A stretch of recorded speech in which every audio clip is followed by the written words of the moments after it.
নমস্কার, পাঁচমিশালির আজকের পর্বে সকলকে স্বাগত। আজকের বিষয় ৩ উপনির্বাচনের ফলাফলের প্রভাব। বাঁকিপুর, দাতিয়া এবং মঞ্জিলপুর ৩ রাজ্যের উপনির্বাচনের ফলাফল দেখে অনেকেই বলতে শুরু করেছেন বিজেপির নাকি শেষের শুরু। সত্যি কি তাই, নাকি বিজেপি এই ফল থেকেই আগামী নির্বাচনের প্রস্তুতি শুরু করে দেবে এবং এই ফল তাদের কাছে আদৌ অপ্রত্যাশিত নয়? উপনির্বাচনের ফলাফল সামনে আসার পর অনেক ব্যাখ্যা সামনে আসছে।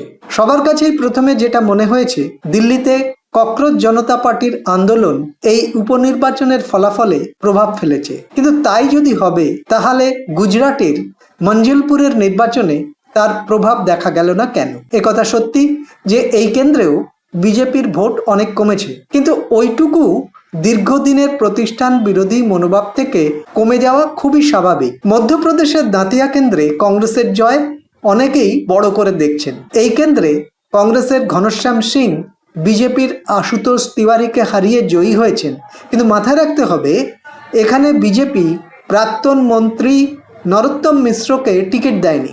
ভোটের আগে পর্যন্ত তার সঙ্গীরা তাই নিয়ে বিক্ষোভ দেখিয়েছে, এমনকি পথ অবরোধ করেছে। ফলে বিজেপির অভ্যন্তরে প্রার্থী নিয়ে বড়সড় গোষ্ঠীকন্দল ভোটের ফলে প্রভাব ফেলেছে, তা নিয়ে কোনো সন্দেহ নেই। সবার নজর যে কেন্দ্রে, তা হলো বিহারের বাঁকিপুর। বহুদিন ধরে এই কেন্দ্রে বিজেপি জিতে আসছে। সেই আসন হেরে যাওয়াতে সারা দেশেই বিজেপির বিরুদ্ধে একটা গেল রব উঠেছে। ব্যাপারটা কিন্তু সেরকম নাও হতে পারে। নীতিশ কুমারের পুরনো কিছু বক্তব্য শুনলে সেরকমটাই মনে হতে পারে। তিনি প্রকাশ্যেই বলেছিলেন যে অমিত শাহ প্রশান্ত কিশোরকে দলে নেওয়ার জন্য পিড়াপিড়ি করছেন। বাঁকিপুরের এই হার বিজেপির কেন্দ্রীয় নেতৃত্বের কাছে খুব একটা অপ্রত্যাশিত নাও হতে পারে। কেন একথা বলা হচ্ছে, তার কিছু কারণ দেওয়া যেতে পারে।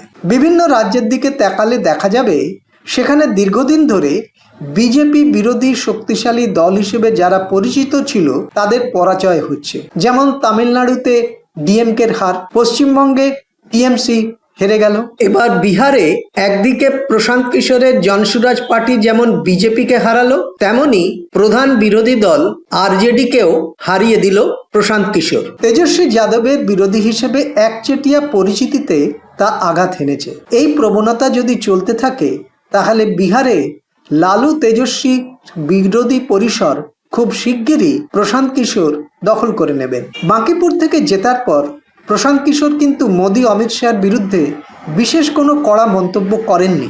তিনি শুধু বলেছেন যে বিহারে বিজেপির কেন্দ্রীয় নেতৃত্বের উচিত সম্রাট চৌধুরীর মতো কুখ্যাত কোনো নেতার বদলে কোনো স্বচ্ছ ভাবমূর্তির নেতাকে মুখ্যমন্ত্রী করা।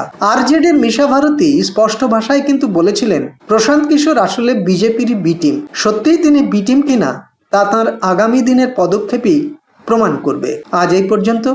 ভালো লাগলে সাবস্ক্রাইব করবেন, লাইক শেয়ার কমেন্ট করবেন, বেল আইকন অবশ্যই প্রেস করবেন।